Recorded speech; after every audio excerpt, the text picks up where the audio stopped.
खबरें में खुश आमदीद। मेरे साथ हैं जनाब आरिफ हमीद वली साहब और ताहिर मलिक साहब। हाज़रीन, कुछ खबरें और फिर उन पर तबसरे। असद उमर साहब चीनी की तहकीकाती कमीशन को मुतमिन करने के लिए आज गए हैं। क्या मुतमिन कर पाएंगे या नहीं कर पाएंगे, इस पर हम आज बात करेंगे। अंदर की कहानी क्या है, इसके साथ साथ छोटी मार्केट्स खुल गई हैं, शॉपिंग मॉल्स वालों का क्या कसूर है, उन्हें क्यों नहीं खोला जा रहा है, इस पर एक और भी हम सवाल आज उठाएंगे। टाइमिंग के हवाले से बहुत ताजर कह रहे हैं कि जनाब दिन के टाइम आप अफ्तारी से पहले खोलें और सहर तक रखें, ये दिन वाला मामला क्या है, इस पर बात करेंगे। और फिर हमेशा हमारा जो बहरान है वो किसी के लिए एक जरिए रोजगार बन जाता है। पीएम साहब ने पाबंदी लगाई थी कि ये अद्वियात, हम भारत के खिलाफ हमने सैंक्शन स्लैब की थी, ये जो शट डाउन किया था उन्होंने कश्मीर में, मगर कुछ दवाओं की इजाज़त दी थी लाइफ सेविंग की, मगर हमने खुद ही उसमें मुबैना तरमीम कर ली। तो ये क्या मामला है, इस पर भी एक अब कमेटी बन चुकी है। वो कमेटी क्या करेगी और क्या नहीं करेगी इस पर। और सानिया 12 मई कई सानियात आए, भट्टी साहब कई चले गए, कमीशन भी बनते रहे। सवाल मेरा आपसे ये है, मैं समझता हूं ये कमीशन यकीनन चीनी का कमीशन जो है दूध का दूध और पानी का पानी कर देगा, मगर ये हकीकत तो अपनी जगह आज तक किसी कमीशन की तहकीक से कुछ निकला नहीं है। बिस्मिल्लाहिर्रहमानिर्रहीम। काजी साहब, मैंने अपनी पूरी ज़िंदगी में अगर किसी कमीशन को शफाफ और तरक्की करते हुए देखा, पलते फूलते देखा, तो वो ये कमीशन यानी कमीशन जो नजायज पैसे का, ठेकों का कमीशन, नजायज जिसको अल्लाह ने हराम करार दिया। अच्छा, ठेकों का कमीशन अल्लाह ने हराम, इसको तो दिन दुगनी नौकरी दिलाने का, ट्रांसफर करने का, पोस्टिंग करने का, इज एंड दैट, ठेका मिलने का, ठेका मिलने का, मुल्क का सौदा करने का, मुल्क के दुश्मनों के साथ हमायत करने का, मुल्क मनी लॉन्ड्रिंग करने का, जालसाजी करने का, फ्रॉड करने का। मैं सलमान दानिश की नहीं बात कर रहा हूँ, ओवरऑल सारी कर रहा हूँ। इस मुल्क में अगर किसी ने तरक्की की है तो फ्रॉड ने, जालसाजी ने, झूठ ने, मुनाफकत ने। ये आज असद उमर सब पेश हुए हैं। अब तक जो कमीशन साहब हैं यहां तक रहे हैं जी, ये सट्टेबाजी करते रहे हैं, रेट कम किया, गन्ना भी 120 में खरीदा, 180 बताया गया, यहां तक रहे हैं। असद उमर क्यों गए? इधर जाना चाहिए था वजीर आजम को। मुल्क का चीफ एग्जीक्यूटिव वजीर आजम होता है, उसके अलावा सब सेकंड है। एक वो परमिशन दे देता तो आप सेकंड को पूछ नहीं सकते। असद उमर का ख्याल है कि जब वजीर खजाना थे तो उनकी मिनिस्ट्री जहांगीर तरीन साहब की वजह से गई। आज ये इनकी किसी में टीवी में टिकर पड़ा था कि असद उमर साहब की डीजी साहब से मुलाकात हो। भाई, आपने आईसीसी की गलत पेमेंट की है, आपने अप्रूवल दी है, आप मुलाकात करने गए हो, आप विजिटिंग प्रोफेसर है, आप वहां गए। अब ये क्या कैसे सकते हैं कि मैं मुलाकात करने गया हूं? और उसमें जाके हमारी इतलात के मुताबिक सारा फोकस जहांगीर तरीन पर था। और इसके अलावा एक तो इन्होंने इस पे जहांगीर तरीन को फोकस किया पिछले हमजा सलमान शहबाज को काबू करने के लिए। शाहिद हक्कान अब्बासी ने 20 अरब की सब्सिडी दी थी और सिंध ने 5 अरब की अलग दी थी। आपके वो हलाल सब्सिडी थी और ये ठीक नहीं है, वो भी बीच में आ गए। वो भी आ गए हैं, अब वो भी आ गए। अब ये हफ्ते की रात को हो गई थी फाइनल। अब तवक्को की जा रही है कि इसकी नोक झोंक ठीक करेंगे। ये सारा मलबा जो है ये बिलावजह कहीं असद उमर साहब जहांगीर तरीन साहब पर मुबैना तौर पर डाल रहे हैं। नहीं, उनका ख्याल है कि मेरी वजारत खजाना इन्होंने छीनी है, जहांगीर तरीन की वजह से गई है। उसमें फिर ये एक बड़ा अच्छा इन्होंने जाके रोल प्ले किया है। इन्हें बकायदा एक आदमी ने सलूट भी किया है। वो तो मजबूरी होती है। तो ये जो हफीज शेख साहब थे, फिर ये फिर इसका मतलब है उनको लाने वाले भी जहांगीर तरीन है। देखें, इस मुल्क में सिर्फ और सिर्फ एक ही तबका अमीर तरीन, बाकी सारे कमीन है। आज जाके इन्होंने साबित कर दिया है कि पीटीआई की इंटरनल लड़ाई, इख्तलाफ राय और इमरान खान को कमज़ोर करने की साजिश में ये लोग शामिल हैं। इसमें मैं आपको बता देता हूँ, आएगी जब रिपोर्ट जी, सट्टेबाजी की गई, रेट बढ़ाया गया, टैक्स बचाया गया, फ्रंट बैनों के जरिए मुबैना तौर पर गन्ना खरीदा गया। मुझे बोलना पड़ेगा, आप फरमा रहे हैं जो असद उमर साहब ने जो प्रेस से बात की है, उन्होंने 2 बातें की। उन्होंने जी कमीशन बनते रहते हैं, जो काजी साहब ने इंटरव्यू दे, वो होता कुछ नहीं है। ये आपकी इतला के लिए आप बड़ी खबरें कल आपने ब्रेक किया, मेरे लिए सबसे ज़्यादा ब्रेक जो खबरें मैंने अपने प्रोग्रामों में कल सुनी है आपसे। आज उन्होंने फरमाया नतायज आएंगे तो आप हैरान आ जाएंगे, सब ठीक होगा। आप बता रहे हैं उसमें सट्टेबाजी भी, आप बता रहे हैं उसमें फैसले गलत हुए, आप बता रहे हैं उसमें बरामदात हुई हैं, आपके मुताबिक वज़ीर आज़म जिम्मेदार बनते हैं, वो कहते हैं नतायज। उनको किस तरह पता जी नतायज सब ठीक निकलेंगे? यार देखिए, कमीशन ने रिपोर्ट किसको भेजनी है? IPP की भी कमीशन बनाने का वादा किया गया। तो ये वज़ीर आज़म को जाएगी। अच्छा, और आज माफ़ी चाहता हूँ, वो आपका असल टॉपिक वो था ना, इससे पहले कितने कमीशन बने? वो तो मेरे ख्याल कितनी JIT बनी? वो तो हज़ारों कादी के साहब हिसाब से कितनी इंक्वायरियां बनी, कितनी रिपोर्टें मांगी गई, कितनी तहकीकात मॉडल का हुक्म टाउन गया, कमीशन सारे मॉडल टाउन। अल्लाह बादशाह, मैंने अल्लाह की जमीन पर उससे ज्यादा क़यामत नहीं देखी। हुई होंगी, बहुत ज्यादा वाकयात हुए होंगे, लेकिन मैंने जो देखा, आज उसके मुल्ज़मान लाहौर जैसे अजीम शहर की हुक्मरानी कर रहे हैं, हाकिम है, मेरी और आपके मुहाफ़िज़ है। क्या बात करते हैं हमारे साथ कादी साहब। इसके लिए आजकल मीडिया ने, सोशल मीडिया के लिए बनाए ब्लॉग, नहीं बट और इन्हें एक्सपोज करे। ये चीनी गंदम स्कैंडल, तफ्तीश, तहकीक, ये वो आना जाना, ये सब ऐसे बस कंपनी की मशहूरी है सारी के लिए है, आंसक्रू करने के लिए। अच्छा, भट्टी साहब, है और बता दें भट्टी साहब, इसमें आपके और दोस्त जिसे जनूबी पंजाब से प्लेट में रख के इमरान खान को पेश किया गया था, क्या नाम था उनका? परवेज साहब, खुसरो, क्या नाम है? खुसरो बुख्तियार। उनको क्लीन चिट दी जा रही है। वो गंदम में तो उनका भाई भी शामिल है। तो भाई चीनी में भी है, चीनी मेरी मासी के पुत्र की मिले तो आप जाने ग्रीन, साफ, सबज, ग्रीन चिट अब तक की तहकीकात में दे दी गई है, और उनको कहा गया है लुटो ते रज के लुटो बेटा, बाद चो कन्या फुटो। मैंने आपको ये खबर दे दी है, रिपोर्ट आएगी। अगर खुसरो साहब के बारे में कोई बात होगी तो मुझसे पूछ लीजिए। वो नैब की एक रिपोर्ट आई थी जिस पे हमने शो भी किया था, उन्हें 100 अरब रुपए के मुबैना तौर पर इल्जामात थे, बल्कि ये भी कहा गया था कि उनके एक भाई हैं जो... आपसे इख्तलाफ करता हूँ, आप साहिब इल्म है और आप हिस्ट्री दुनिया पे जानते हैं, इख्तलाफ करेंगे, माइंड तो नहीं करेंगे। आपने 100 अरब का कहा, 100 अरब के फ्रॉड में अगर मुबैना फ्रॉड है, जालसाजी है, उसके बंदे को वजीर होना चाहिए या जेल में होना चाहिए? सिर्फ कोई भी है, हम नाम नहीं ले रहे इधर, हम नाम को एक साइड पे कर दें। जेल की बात तो मैं इतनी कहूंगा कि उसे जेर तफ्तीश होना चाहिए ऑनेस्टली, नहीं, और अगर वो कन्विक्ट हो तो उसे जेल में जाना चाहिए। देखिए, तफ्तीश, अगर वो उस स्कैंडल को आए हुए सालों साल गुजर साल हो गए, एक साल पहले शो किया था, तो अगर आपने उसकी तहकीकात अभी तक एक साल में मुकम्मल नहीं कर सके, तो आप ऐसे नहल अफसरों को उठा के दरियाबुर्द करें।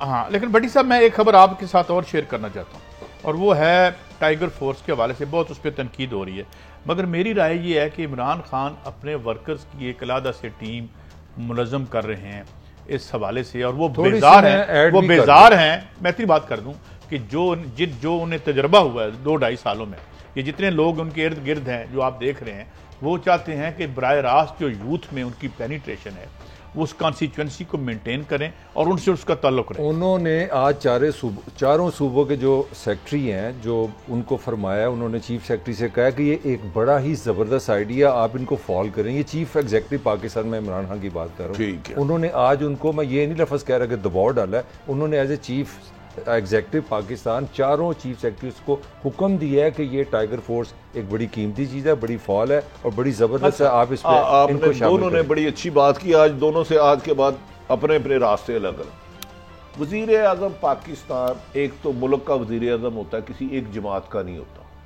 टाइगर फोर्स का या चीता फोर्स का या जहाज फोर्स का नहीं होता।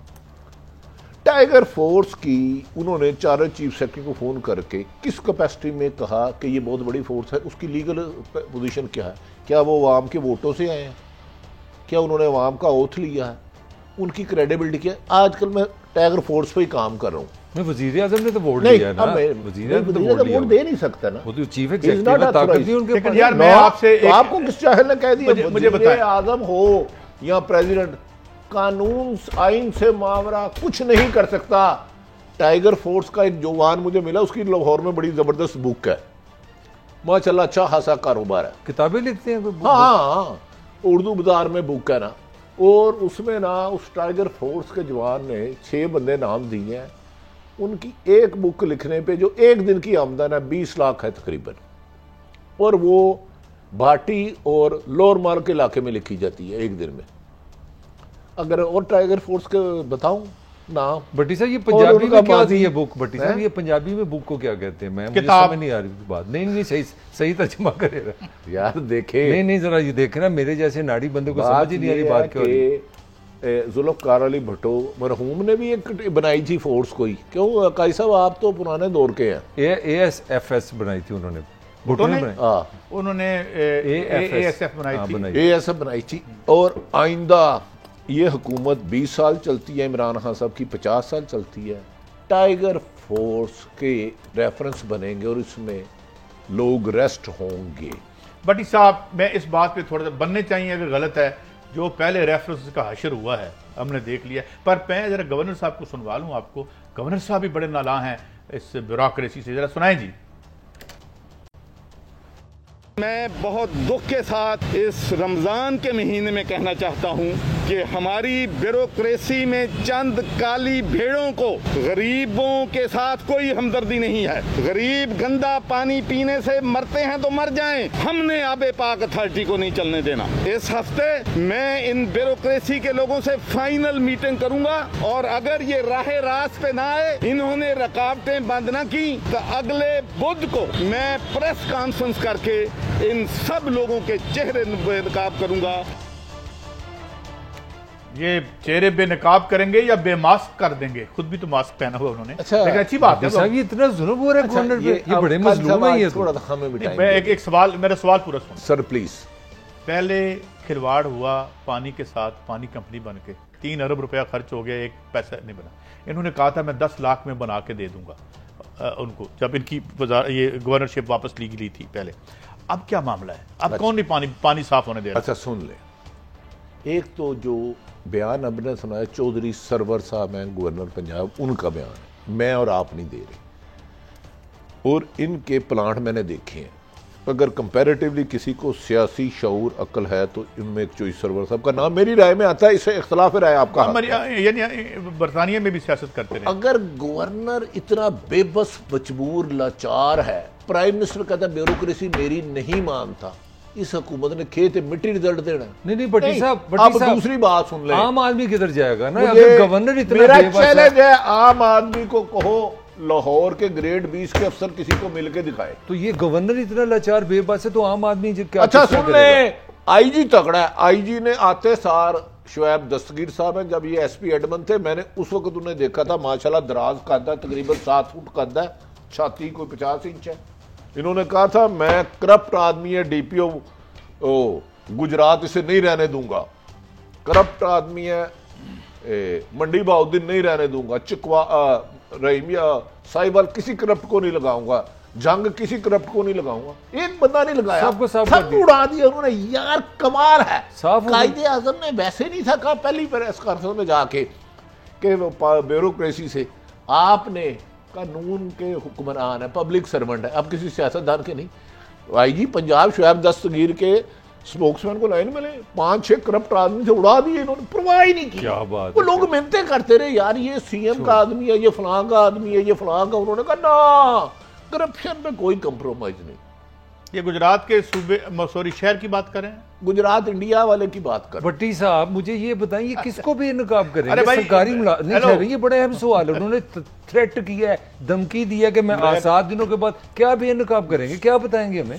यार ब्रेक पे जाना है। अगर करना नहीं, है ये इन्होंने, अहम point है। इन्हें के मुझे साथ बिठा ले, मैं ऐसे ऐसे अफसरों का नाम दूंगा जो रात को शहबाज शरीफ को जाके पूरे किसी एक का नाम दे ही देखो, हमें भी समझ वो आए। एक है, इधर दर्जनों है, सारे नाराज हो गए। देखें, बता देंगे और सबका साफ नाम सी आप बात बता है। और साफ मैं सी- ये बट्टी क्या साहब, नहीं, ब्रेक ब्रेक चोई ब्रेक। सर्वर कसम से जानते हैं। मेरी पिछले हफ्ते उनसे मुलाकात हुई तो 5-6 करप्ट आदमी, उन्होंने कहा ये नेवा पैसे ले रहा है। बात यह है कि जो वेस्टेड काजी साहब को ब्रेक याद आ गई, ब्यूरोक्रेसी की बारी है। ब्यूरोक्रेसी पे आएंगे, बड़ी याद नहीं, मैं आपको और सारी काजी साहब सारी इस बात ब्यूरोक्रेसी ब्रेक को है। ठीक कर लें। ब्रेक नहीं। इसमें ईमानदार भी है, ऑनेस्ट भी है, अब्दुल्ला सुंबल जैसे लोग भी हैं, बात ये है, लेकिन जब नसूर तक भी आप है। नहीं तोड़ते, ये पीपल्स पार्टी की थी, ये मुस्लिम लीग नून की टेम करदा थी, ये वेस्टेड इंटरेस्ट इसी तरह रहेंगे। बात करते हैं आके क्या तोड़ पाएंगे इस नेक्सस को गवर्नर साहब, या ये सिलसिला यूं ही चलता रहेगा। ब्रेक के बाद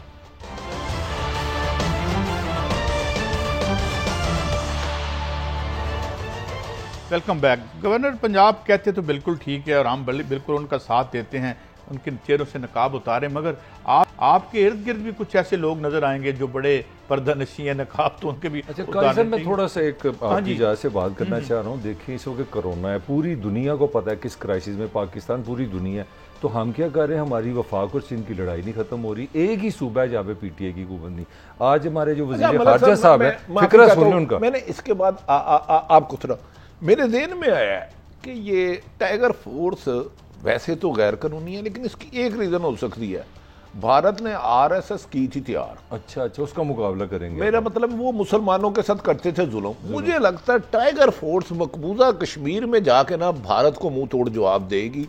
जितनी प्लानिंग और हिकमत अमली इस पे मेहनत की जा रही है, सरकारी खजाने से इसकी तशरीह की जा रही है, नून लीग ये से मोहब्बत मुमकिन हो करेगी। सकता है। नून लीग से मोहब्बत करेगी? नहीं, नून लीग तो उसके लिए हमारी आपको पता है पॉलिटिकली हम कैसे अगर लोग हैं। आप नून लीग के कारोबार करते हैं, मैं टाइगर फोर्स का टाइगर हूँ, हाँ, तो मैं मेरे- जाऊंगा, मैं आपकी दुकान सील करा दूंगा। तो फिर अच्छा, इसका मतलब अच्छा, सियासी हम अपने जो उस मैं पे आ असल जाएं। सवाल की तरफ आना चाह रहा हूँ, मतलब एज ए पाकिस्तानी हम तीनों के लिए ये चैलेंज है कि एक सूबे में आपकी पीटीए की हुकूमत नहीं।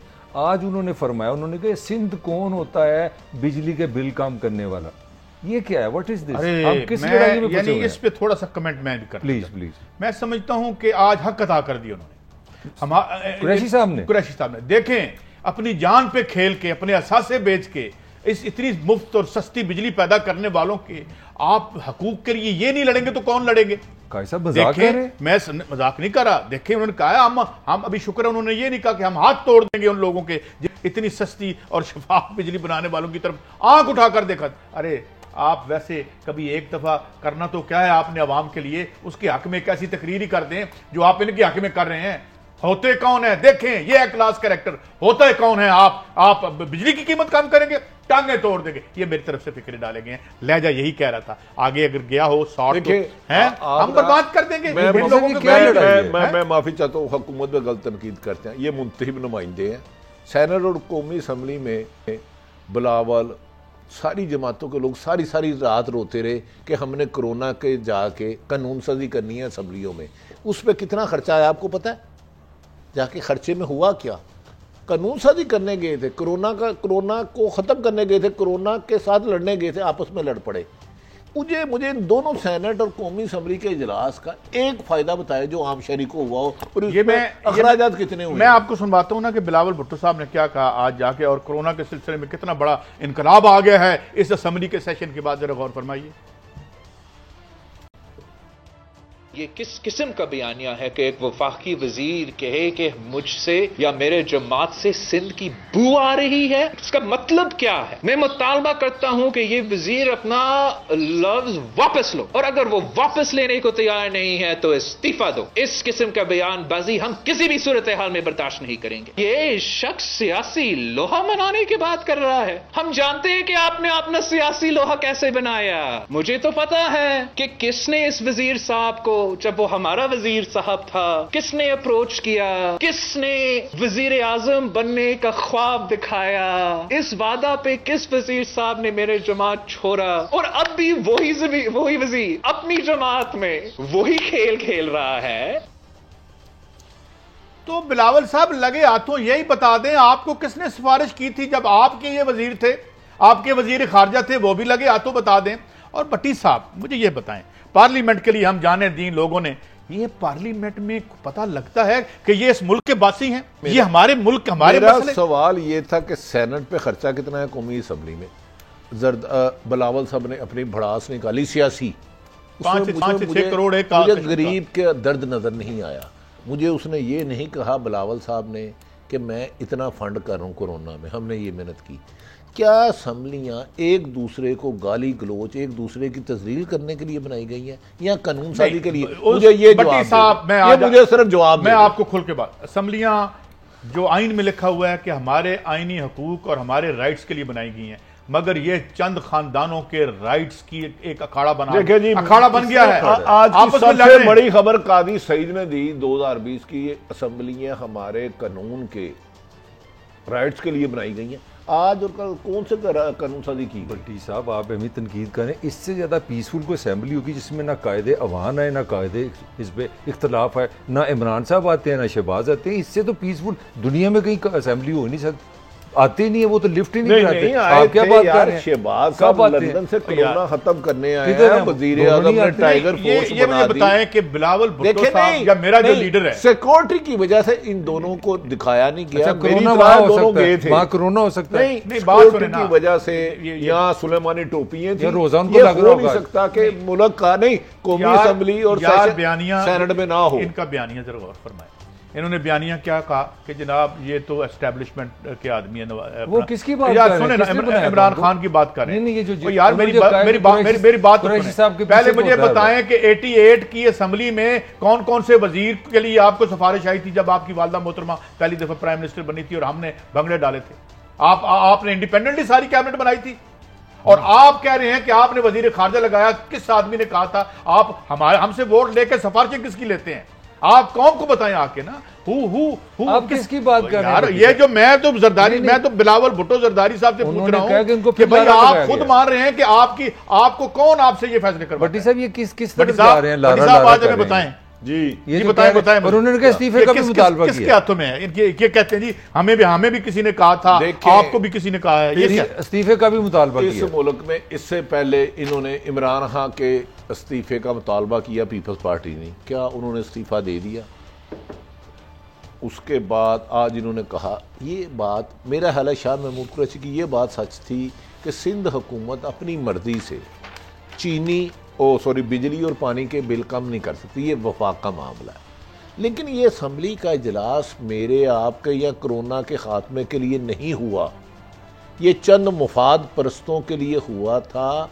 आज मकसद तय हो गया, दुआ करें बहुत जल्द इंशाल्लाह। आसफ अली जरदारी साहब की सुना तबीयत नासाद है, वो सेहतमंद होके आएंगे तो सियासत में एक बहुत बड़ी डेवलपमेंट होने जा रही है।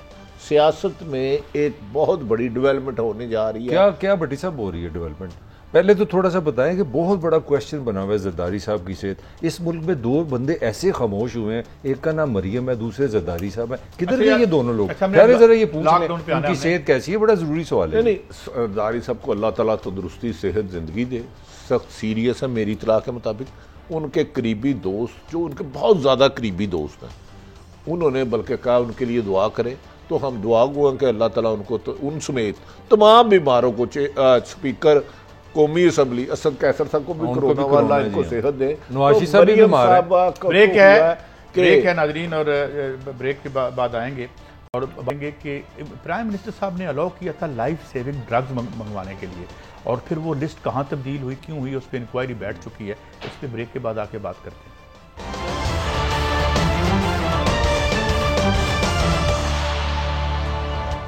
वेलकम बैक नाज़रीन। एक पाबंदी आयद की गई थी जब ये लॉकडाउन हुआ कश्मीर में, और प्राइम मिनिस्टर साहब और पाकिस्तान ने एहतजाजन जो इंपोर्ट्स बंद कर दी थी, और बाद में हमें एहसास हुआ क्योंकि हम बहुत 70% गालबन अपना जो रॉ मटीरियल अद्वियात का वहाँ से लेते हैं, मगर पीएम साहब ने फिर उसमें थोड़ी नरमी करते हुए कहा कि लाइफ सेविंग ड्रग्स वहाँ से मंगवाई जा सकती हैं और एक लिस्ट जारी की। मगर बाद में पता चला कि मुबैना तौर पर उस लिस्ट में इजाफा कर दिया गया बहुत ज़्यादा, और अप्रूवल नहीं ली गई मुबैना तौर पर। अब मलिक साहब क्या खबर है इस हवाले से? फिर एक और इंक्वायरी शुरू हो गई है यार, इंक्वायरी हो रही है। भट्टी साहब काजी साहब 450 अद्वियात, आप तो ऐसे में वटाबंद शामिल है, और आपको पता है इंडिया दुनिया में सबसे ज्यादा जो पैसे कमाने वाला दवाइयों से 45 बिलियन US डॉलर का कारोबार करता है। वो कारोबार करता है, अरबों रुपए आपने बना ली ना लोगों ने। मेरा पॉइंट है, आपको पता है आपका वजीर सेहत कौन है? नाम बता सकते हैं मुझे?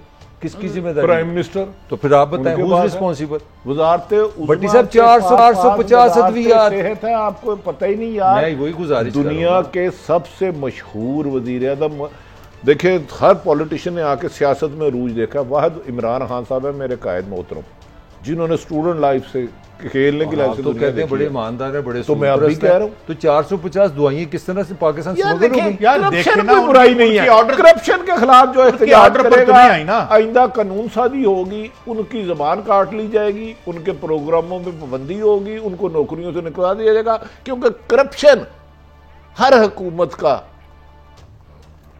मंजिल रही है। नहीं भट्टी साहब कोई निज़ाम नहीं ना, या तो अब कानून बनाए। अब जो दवाइयाँ बनाने वाले फरमा रहे हैं, कह रहे हैं कि ये अगर दोबारा पाबंदी लगाई पाकिस्तान में 40 से 50% दवाएं और महंगी हो पकड़े जाएंगे और पैसे रिकवर होंगे, फिर मुझे बात करना इधर 365 दिन है, साल के 365 इंक्वायरियों के हुक्म होते हैं। 365 एक पॉजिटिव बात कर भट्टी साहब, जो भी है जूते देखिए, हमने पीएम साहब से एक रिक्वेस्ट है, ये दवाइयों का जो मामला है, ये लिस्ट किसने ऑल्टर की, इसके पहले एक और दरखास्त आपके पास पड़ी हुई है कि अमेरिका इंडिया से जो रॉ मटेरियल आता है उसमें ओवर इनवाइसिंग का इल्ज़ाम ड्रग रेगुलेटरी अथॉरिटी की उस वक्त के एक टॉप के ऑफिशियल ने लगाया था, जिन्हें बाद में जो है वो फायर भी कर दिया गया। तो ये हमें पता करवा के दे दें यार, हम आपसे रिक्वेस्ट करते हैं। अच्छा, एक और रिक्वेस्ट भी कर दें, ये जो 12 मई की आपने बात की, वो क्या वो एक शेर है यार, मुझे आप दोनों से ना चिड़ होने लग पड़ी है। मीर भी क्या सादा है, बीमार हुए जिसके सबब उसी उतार के लौंडे से दुआ मांगते हैं। 12 मई पूरी दुनिया ने देखा कि कराची को खून से नहला दिया गया। ऐसे ही हुआ, ऐसे ही खून से नहला दिया गया, औरतें बच्चे मासूम, और फायरिंग ऐसे की गई कि जैसे खुदा ना खास्ता कहीं जंग है। एक मुल्जिम का नाम बता दें। सानिया मॉडल टाउन में हामला औरतें दुरूदे पाक पढ़ती हुई माल के हकीकी के पास सरकारी गोलियों से चले गई। एक कातल का नाम बताएं जो जेल में। साहिवाल का भी सानिया साहिवाल का एक बताएं। आपने 56 कंपनियों पर इल्जाम लगाए, हरदिल अजीज, शहबाज शरीफ, जिन्होंने कभी तेले की करप्शन नहीं की, एक बंदे का इल्जाम था जिसे आपने सजा दिलाई हो। आपने ऑरेंज ट्रेन सब पे कहा करप्शन, अरबों खरबों रुपए हो गई। आपके पास ये निजाम नहीं है, अदारे रिकवरी कर सके। मुबैना तौर पर भत्ता पूरा ना देने की पैदाश में फैक्ट्री के दरवाजे बंद करके एक्सप्लोसिव से मजदूरों को जला दिया गया, कोई पूछने वाला नहीं। मुझे मुल्ला बताए ना कितनी हुकूमतें गई। भट्टी साहब, एक और सवाल बताए। भट्टी साहब, आप दोनों से सवाल, ये वाहिद मुल्क है जिसके 2 वजीर आज़म मर्डर हुए, आपको याद होगा, लियाकत अली, मोहतरमा बेनज़ीर, कोई उसका कोई रिपोर्ट, कोई सानिया, कोई मुल्ज़म, कोई करने वाला, ये किस 70 साल से हम कर क्या रहे हैं? पाकिस्तान में कोई बड़ा ऐसा केस बताए जो अरबों हो या बड़ा शख्स मरा उसके कातल पकड़े गए हो। ये पाकिस्तान में कानून साजी जो इम्प्लीमेंट करवाते हैं ना, इम्प्लीमेंट में उनकी कह रहा हूँ, वो जराइम पेशा की हिफाजत के लिए कानून साजी करवाते हैं या उनके लिए नरमी रखते हैं, नरम रवैया रखते हैं। मुझे बता दें कि इस मुल्क में आज भी जाली किटें बन रही है, कोरोना वायरस है। भट्टी साहब, मगर भट्टी साहब वो जो बड़े मशहूर तस्वीर थी जनरल मुशर्रफ मेरा की, नाम मेरा याद हो, मेरे बड़े दोस्त मुशर्रफ साहब, साथ उनके हालत मकूल और हमारे मियां अमर साहब भी थे, मुक्का इस्लामाबाद में, कराची में, मीनारे पाकिस्तान, कराची में ना इंसान गोलियों से छन्नी हो रहे थे, तो कायद कह रहा था ये एक बहादुर आदमी। 12 साल हो गए हैं, 12 साल, और 12 साल मतलब कुछ भी उसका यानी नहीं हुआ, और दिन दहाड़े जो है, और उसका ऐलान भी किया था उन्होंने कि हम करेंगे, और वो खैर वो अब तो नीम फातरो लकल ही कह सकता हूँ, वो जो लंदन में बैठे। आपसे एक सवाल, एक अगर चंद सेकंड हो, आपको यकीन है अपनी जिंदगी में किसी बड़े जिसने मुबैना तौर मुल्क के अरबों खरबों लूटे हो या लोगों को कत्ल किया हो, उसको सजा हो सकती है? आप देखेंगे कभी? आप मैं इसको रूल आउट तो नहीं करता, लेकिन इसकी प्री कंडीशन सिर्फ एक है, जब इस मुल्क के अवाम खुद हुक्मरान होंगे, और जब जिसे मैं कहता हूँ nothing less than a revolution can. अच्छा काई साहब, रेवोल्यूशन तो बड़ी बातें, छोटी सी बातें, हमने दुकानें खोल दी हैं जहाँ कोई ऑर्डर नहीं है, सोशल यार एक बात में पहुंचाना चाहता हूं, मैं कुछ लोग वहाँ उनको क्यों पुलिस कर रहे हैं? मुझे नहीं देखे, वज़ीर आज़म की नीयत ठीक है, अब अवाम को नहीं, वज़ीर आज़म ने लॉकडाउन खोल के नरम करके अच्छा किया, मैं इसको बताता हूँ मार्केटिंग, लेकिन हम सबको नाज़रीन आपको भी सोशल डिस्टेंस रखना होगा, खुदारा इस बीमारी को दावत ना दे। भाई एक बात मैं ज़रूर कर दूं, वो कुछ लोगों ने कहा, बिजनेसमैन जो हैं वो कह रहे हैं ग्रासरी की दुकानें आप दिन को खोलें, बाकी जो है वो 5 बजे या अफ्तारी से लेके, एक राय आई है मेरे तरफ, उसको सुबह तक खोलें। 3 से 5 इतनी किसने आपको कहा? इतनी ट्रैफिक मुझे बकायदा तो कुछ एक मार्केट के जो इनको एक मेरा मैसेज दें, अच्छा उन्हें मेरा एक मैसेज दें कि करप्शन की दुकान खोले, 24 घंटे चलेगी, पूरा हफ्ता चलेगी, पूरा महीना चलेगी, पूरा साल चलेगी, पूरी जिंदगी चलेगी, जाओ और सजा भी नहीं देती है। अच्छा काई साहब, ये लॉकडाउन के वाले से अजीब सी इन्फॉर्मेशन है कि इस टाइम में, ये जो टाइम चल रहा है ना इस साल में, 50 लाख मजीद पाकिस्तानी दुनिया में आएंगे। ये मैं को आपको एक अच्छी खबर सुना दूं, मगर सवाल ये है कि इन बच्चों को हम करेंगे क्या? उनको तालीम कौन देगा? अभी कल की खबर है सेहत कौन उनको देगा? 2 करोड़ 20 लाख बच्चे तो अभी भी हमारे स्कूल से बाहर हैं। तो क्या कर रहे हैं? जा रहे हैं 45 से 47% बच्चों की स्टेंटेड ग्रोथ से मुराद ये है कि उन्हें मुनासिब ग़िज़ा नहीं मिलती, उनकी दिमागी सलाहियत पूरी तरह फ्लरिश नहीं करती, उनकी बॉडी डेवलप नहीं होती, कमजोर इंसान रहते हैं। वो उनके बारे में कहते हैं वेस्टेड ग्रोथ। वेस्टेड काजी साहब माफी तो आपका तवादन ठीक नहीं है। क्या हमजा के बच्चे अच्छे स्कूलों में नहीं जा रहे? बिलावल साहब के, जरदारी साहब के पढ़ेंगे, किसी बड़े आला ब्यूरोक्रेट के अगर 22 करोड़ आवाम के नहीं जा रहे, एक बात बताएं, तालीम से क्या ताल्लुक? मुझे एक बात बताएं, सेहत की सहूलतों से क्या ताल्लुक? मेरा एक सवाल, बड़ा अजीब सा सवाल आ गया। कोई अहम शख्सियत बताएं जिसका बच्चा स्कूल में नहीं जा रहा। आखिर मुझे बात बताएं, ये तमाम जितने हुक्मरान तबके के लोग हैं जो करोड़ों रुपए फीसें देते हैं, इनमें से कौन आइंस्टाइन बना है? ये जो पढ़ के वापस आते हैं माशाल्लाह मिलों के मालिक बनते हैं, मिलों के मालिक बनते हैं, इनकी मिलें बच्चे देती हैं, इनकी दौलत और अकाउंट्स मल्टीप्लाई करते हैं, मगर इनके पास कितना है इसका हमें पता नहीं है। इजाजत दें, खत्म हुआ आज का वक्त, कल फिर मिलेंगे। अल्लाह हाफिज।